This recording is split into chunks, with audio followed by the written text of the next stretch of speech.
अस्सलाम वालेकुम दोस्तों, अनोखी कंटेंट 7 सीरीज के चैनल पे मैं आप सब दोस्तों को वेलकम करता हूं। दोस्तों आज मैं आपको अनोखी हंसी की दूसरी किस्त सुनाने जा रहा हूं। अच्छा, हमको सिखा रिया है।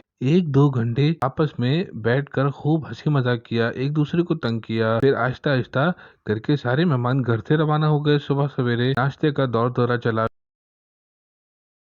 फिर अब्बू अपने ऑफिस की तरफ रवाना हो गए। अम्मी किचन के कामों में मसरूफ हो गईं। शाम के वक्त अब्बू ऑफिस से घर वापस आ गए तो पापा को घर आए हुए अभी थोड़ी देर हुई होगी कि पापा के फोन पर बड़े मामू की कॉल आई। उन्होंने कहा कि भाई मुझे आपकी बेटी बहुत पसंद है, अपने बेटे के लिए रिश्ता चाहिए। तो पापा ने मामू को 2 दिन का टाइम दिया। रात को खाने के बाद पापा और अम्मी अपने कमरे में चले गए सोने के लिए। पापा ने अम्मी को बड़े मामू वाली बात बताई तो अम्मी वैसे तो बहुत खुश हुई, लेकिन अम्मी ने कहा कि सुने, अभी हमारी महरीन की उम्र कम है, तकरीबन 5 साल का अरसा चाहिए। हम 5 साल के अरसे के बाद रिश्ता पक्का करेंगे। तो पापा ने कहा तो उनको जवाब कौन देगा। अम्मी ने कहा जी मैं भाई साहब से बात कर लूंगी।